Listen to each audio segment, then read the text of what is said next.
Thanks for joining us on Choices Global, a production of First Assembly of God, LNP Durban Street, Workmanville, Georgetown, Guyana. Self care is not selfish, will be the topic of today's discussion. And as always, we have a great lineup of women joining us. And these were the same women who we discussed a few weeks ago women's health.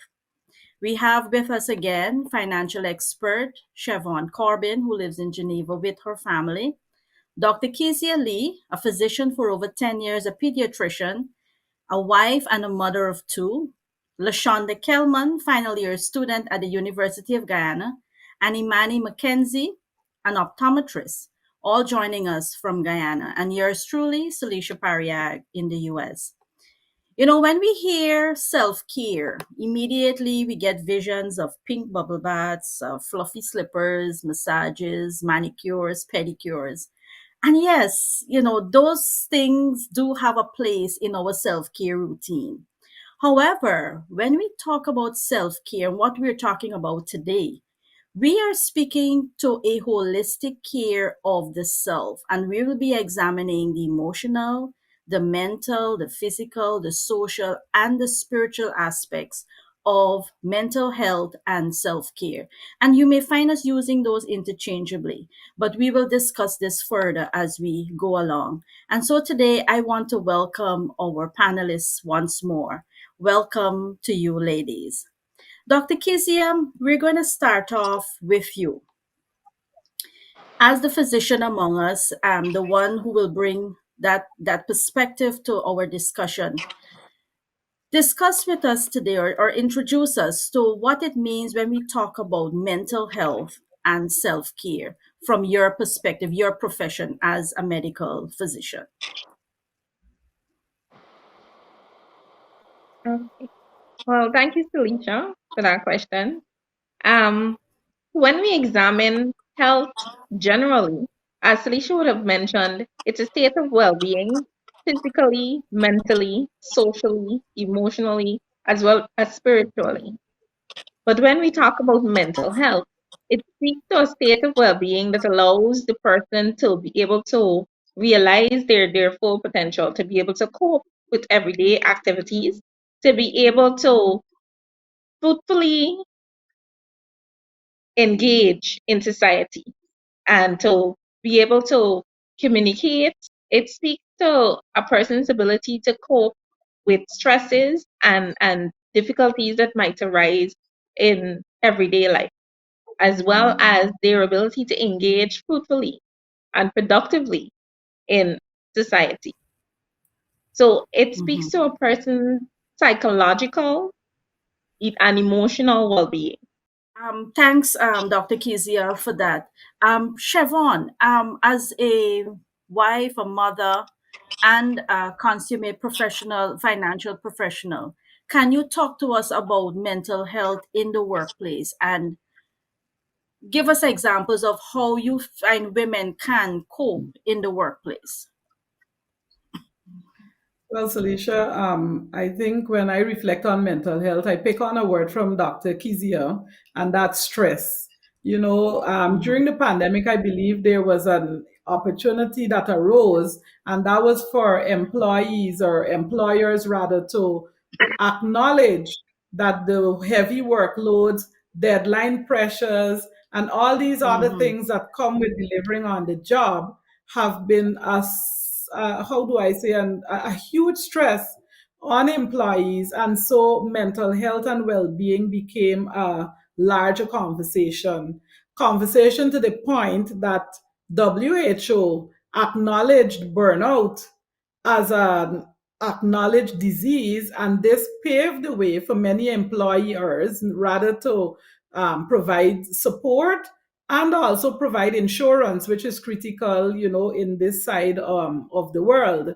And so, from a professional perspective, I can say that being a wife, being a mother, being a leader in my organization, and also being in ministry means that there's several sets of activities that I'm managing, all that I want and desire to do with quality. And so that can lead to exhaustion, it can lead to tiredness and all that.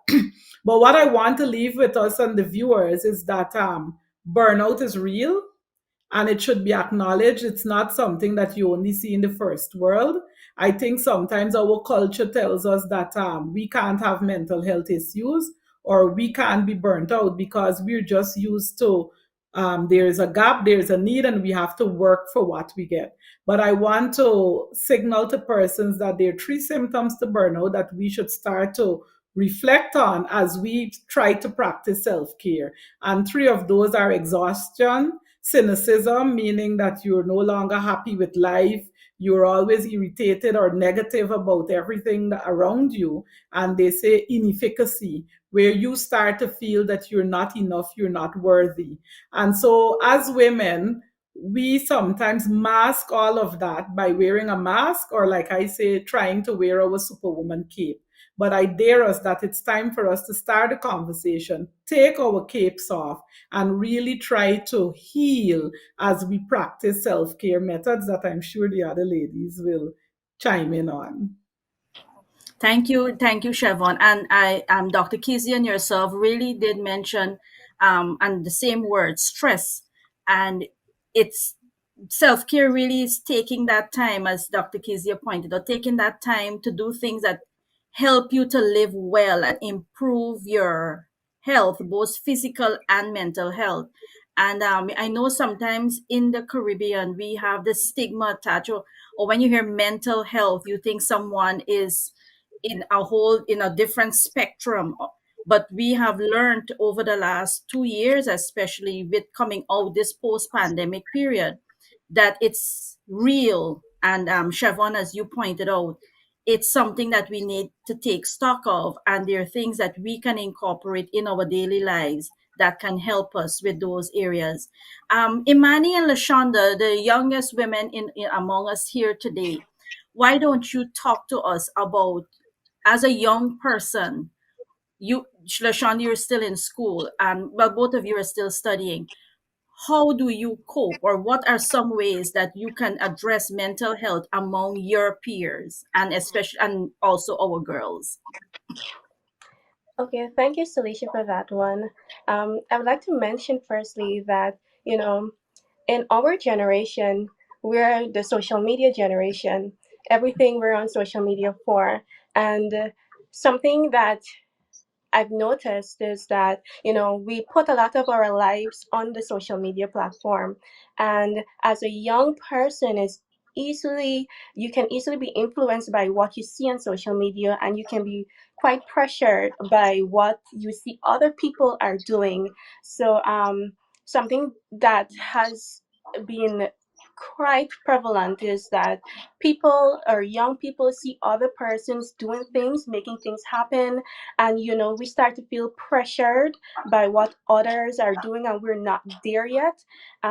So I think that it's important for us to know that we have our own race to run, and we have things will happen for us in our own time, and not to be caught up by what we see happening to other people, because that creates pressure on ourselves. So that is one thing that I would like to mention.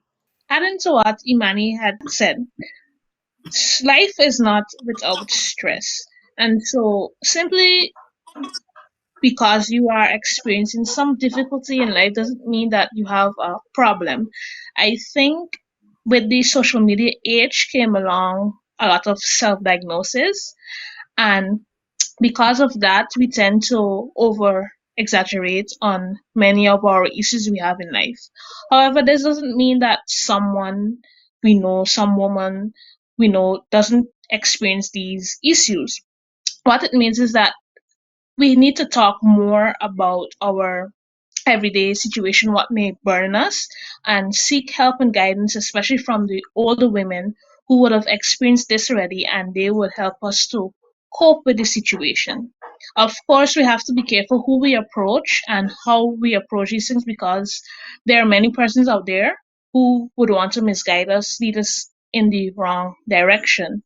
But I think one of the things that our generation has done, which has brought a lot of benefit, is bringing the conversation out there, talking about it. And so we realize that, hey, maybe the way I'm approaching this was wrong, or maybe how I saw my mother did it was wrong. And so we have developed better coping mechanisms to our stressors in life. In addition to that, not everything we see is there at face value. Some of these things, there are lots of work going on behind the scenes. So if you see someone living the life that you want to live, then they did not necessarily get that overnight. So there must be some amount of work that you have to put in there. And so it's not about who finishes the race faster. It's about if we can get there and within our own time and at our own pace. Thank you, Lashonda. You've made some very critical points there, and I must admit, you sound quite grown. Schooling us, and really, you're really introducing us to balance and boundaries. Um, we may examine things, and as Imani introduced to the whole social media, and everything we do, we put it out there, and they set some unrealistic expectations.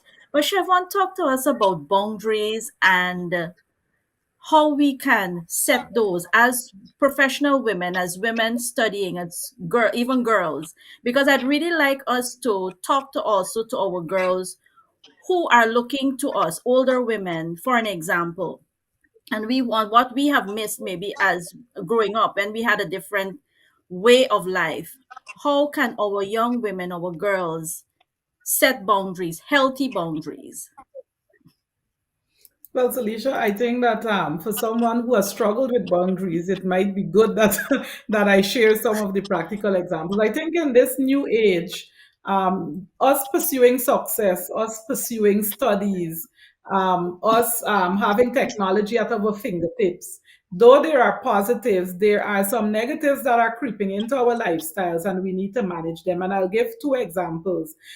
For example, as a Guyanese transitioning to Switzerland, you felt that when you arrived and you got this really nice job, that you really needed to work hard. And the same might be for persons working wherever they are. You get promoted and you want to prove yourself because you want promotions and you really want to be in your A game or at the top of your, professional ladder. But that comes with some drawbacks. And one of them is that you could find yourself working 12-hour and 16-hour days.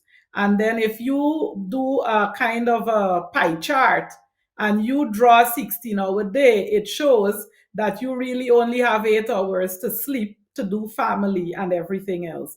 And I'm pretty sure that this might be the example for persons who are studying and desiring to graduate, summa cum laude or magna cum laude, persons who are in ministry. And so I wanted to touch on all of them. And then there are the women and men too, who are managing work, family, and studies. And so it means that from time to time, we have to learn how to start to redraw boundaries.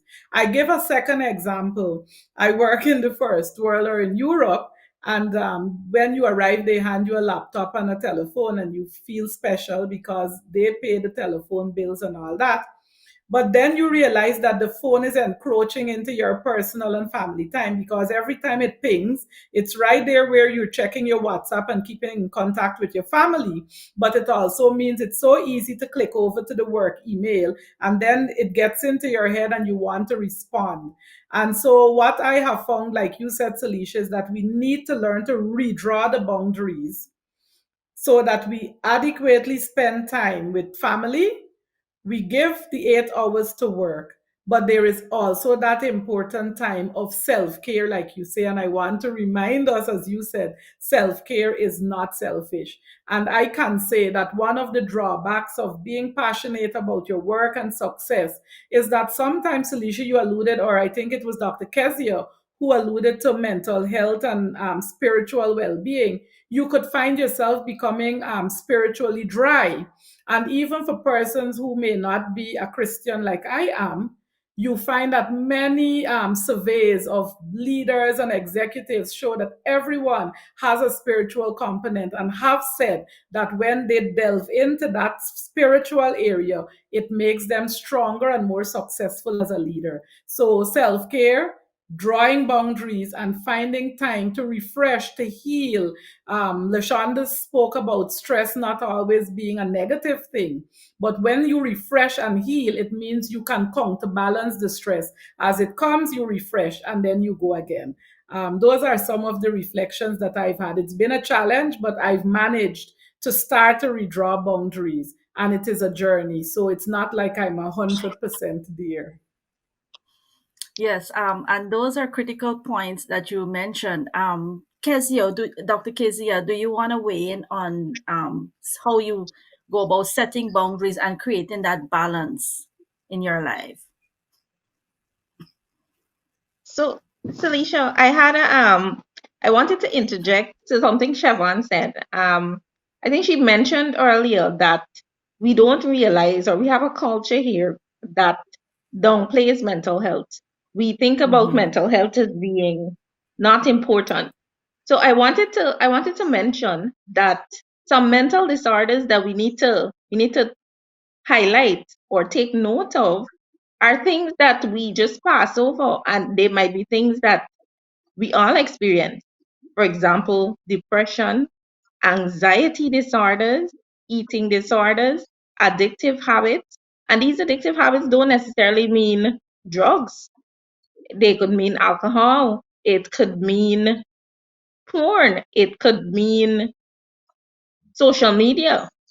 It could mean a variety of things. And so when we talk about mental health, it's not just about these diseases where people are crazy and they talk to themselves, but it's anything that affects your mood, your ability to cope, how you behave.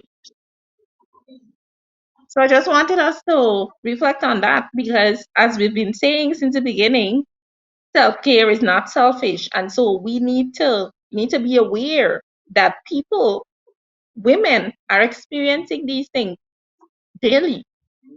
And in raising awareness, we can be able to intervene. Yeah, go ahead, Yeah, Siobhan. if I may jump in, thanks, Alicia. I think hearing Kezia, Dr. Kezia, and looking again at boundaries, I think one or two of the things that I wanted to drop in there again is that during the pandemic, you found that working from home, a lot of people ended up working much longer hours.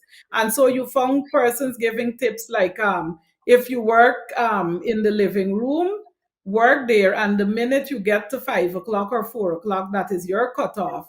You move to another space in your home, whether it's to the kitchen to start to prepare dinner or something like that, so that you start to create those boundaries between work and family. And another example persons had given, and I think Lashonda was an advocate for this in the last session or episode, where we talked about exercise. And so you found that some persons, even now at my office, I see them practicing, and maybe I need to join, where they, at lunch, they take that time and they do a walk. I mean, in Guyana, our weather might not be conducive, with the heat for walking during your lunch hour, but just creating that space between work where you don't eat at your desk. And so those are just two things that I wanted to throw in terms of boundary setting. Siobhan. And what Dr. Kezia highlighted are critical for us to begin to identify.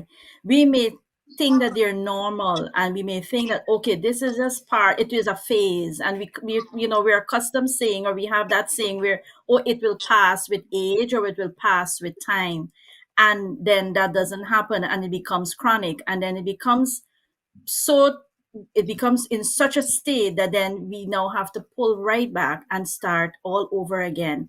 But as we begin to continue to examine, self-care is not selfish. Lashonda, can you talk to us about some habits that we can inculcate in our daily life that can help us to improve our mental health? So my first advice is to put down the phone, get away from social media. Um, a lot of us, we live our life on Facebook, on TikTok, on Instagram, and there is a world out there that needs exploring. And I say let's explore it. And it's just as simple as, taking a walk. If you work a regular 8-hour shift, you can take your lunch, go for a walk, um, down probably one of the busy streets, do window shopping, um, take your mind off of these like stressors and just put it at ease. Here in Guyana, we have what we would call the seawall, and it's equivalent to a beach area. Um, you can go take your lunch there instead of at the office, or if you're in school, at school. Um, I think one of the most important things too with that is that a change in scenery can change your mindset. Sometimes you're stuck there in a dark room, lights, AC, no breeze from the outside environment. So that's good in creating a mindset that is more optimistic. um, in addition to that, you also have to remember that not because you are in a relationship in terms of whether it's family, your father, your mother, grandparents, aunts, uncles, or if you have best friends or close workmates, you must set boundaries with them too as well. We have a problem in the Caribbean where because we feel that we have this proximity to a person, they are always entitled to have our ears. But that is not necessarily the case. You know, some people tend to try and dump all their negativity on you. And you're a person, you're human. So that is going to affect you eventually.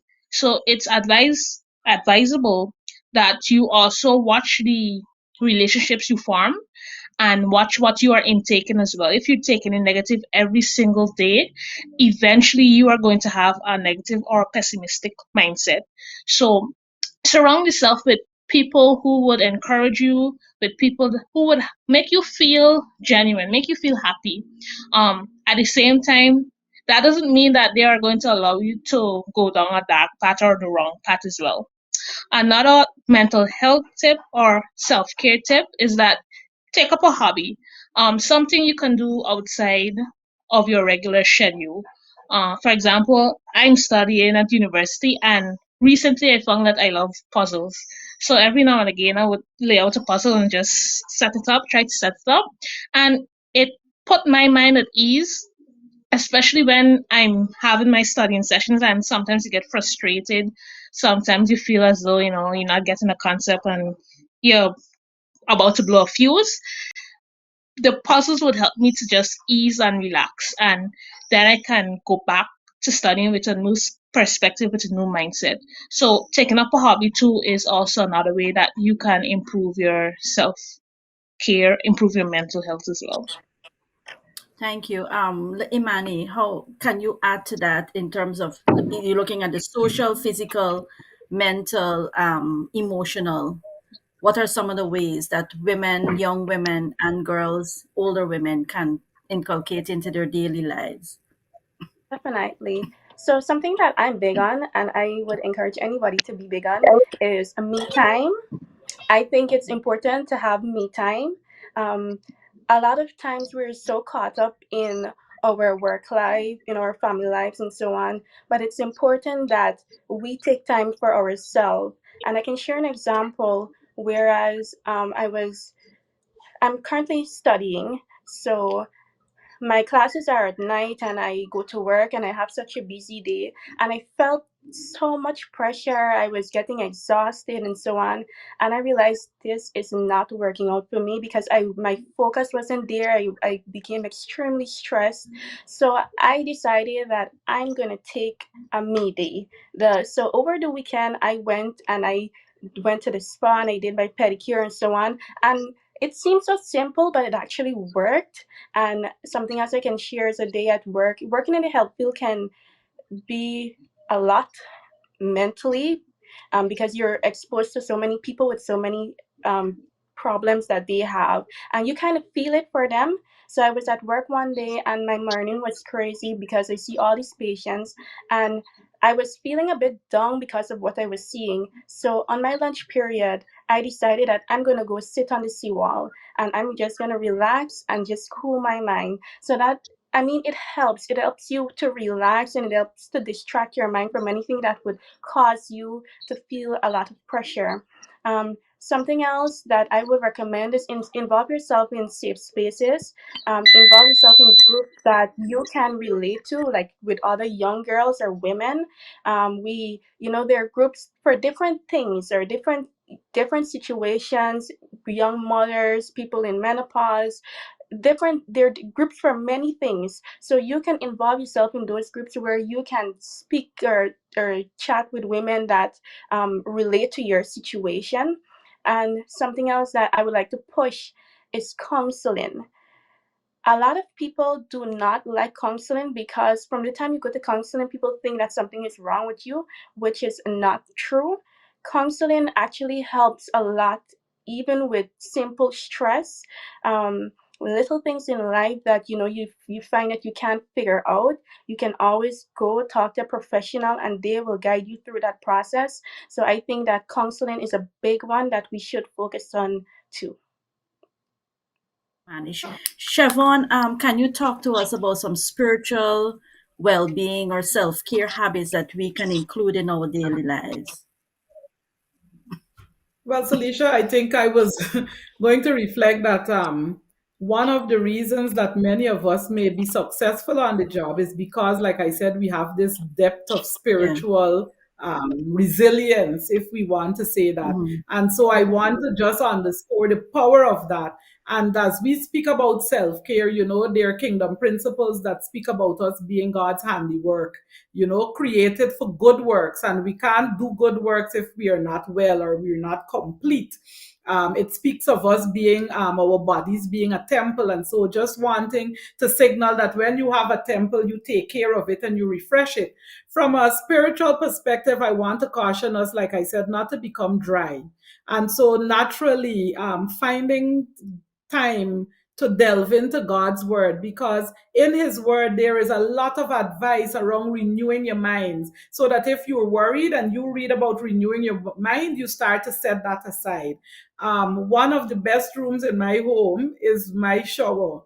I think that's the prayer room for me, my husband, and many others. So when I get into that room, yes, I take a long time showering, but I'm also refreshing and I'm also praying. And believe you me, I'm pretty sure if you polled our home, when we step out of there, the number of ideas and solutions that we come out with, whether it's for the office, whether it's for ministry, or whether it's for our family. I think a third principle that we should follow, or I encourage us to because it's worked for me, is having a support system. And a spiritual support system, so that when you are facing a particular challenge, and I call up Salisha and she gives me a testimony of how she has gone through, or you call up Lashonda and she does the same, it empowers us. And this is why as Christians, you don't only fellowship and meditate on the word of God in your home, but you also go out and fellowship with brethren. And on the other side, I want to shift to buttress what Imani said about counseling, and also to introduce the concept of coaching. As a manager in my office, I've had to navigate leading teams in the pandemic, everyone working from home, and then learning to lead teams in a hybrid setting, and now learning to encourage teams to come back, or workers to come back to the office. And so, what I have found is that using a leadership coach has helped me on my journey to documenting what is not, where I'm not spending the right amount of time, and where I need to shift my time to. And oftentimes, a coach is not to tell you what you're doing wrong, but simply to make you aware of what you need to do. And maybe finally, Salisha, if we think of the principle of fasting, it's a kingdom principle, but it is a principle that speaks to discipline and a lifestyle. And I have found that every time I come out of a fast, not only spiritually, not only for the family, but professionally, I am more whole, I am more ready to respond to issues, because you've developed disciplines that can cause you to put away some, how do I say?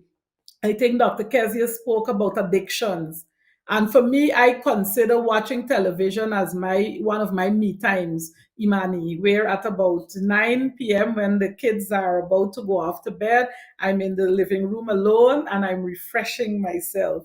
But you could find that that becomes an addiction because you watch one series into the other, and then you go past midnight. So I want to posit that fasting, I don't only set aside food, but you try to set aside some of the habits. Do I succeed every time? No. But it's a challenge or an opportunity that others can pick up and see how it works for them.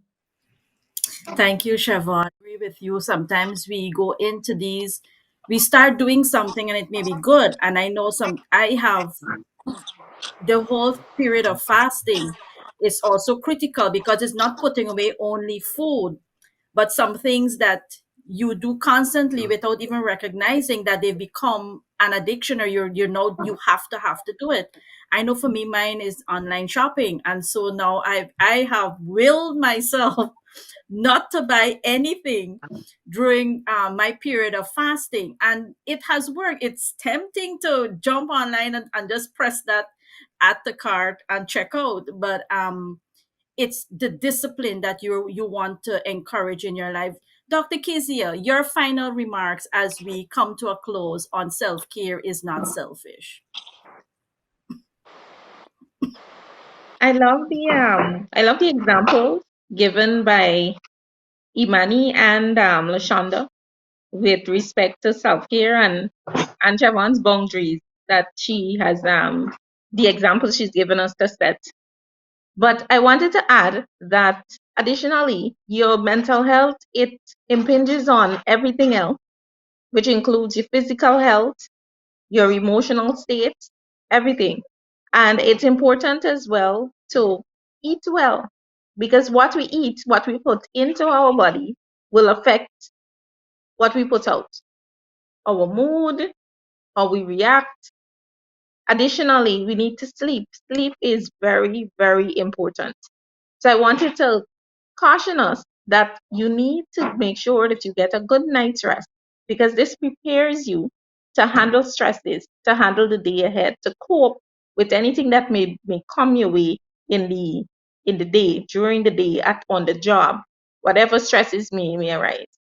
And I wanted to close by saying, since my specialty involves children, we need to remember that the mental health of our children is important as well. They are important. And so when they need to express themselves, we need to, those little ones have big feelings and we need to allow them to express it. Thank you so much, ladies. We have discussed several areas of self-care, and as we bring the discussion to an end, we want to leave these reminders with you, to all our women who are listening today, to our young women, our older women, to our girls. Great health is dependent on how you take ownership of you. And we have all said that in some way or the other. It's you taking stock of, okay, this is where I am, this is where I need to be, this is where I'd like to be, and speak that into motion. And we want to encourage you, women and girls, take ownership of your mental health. Four critical things for us to remember as we leave: nutrition. Dr. Kezia mentioned that. Nutrition is critical. Sleep, sleep hygiene, that is critical in our overall mental health being.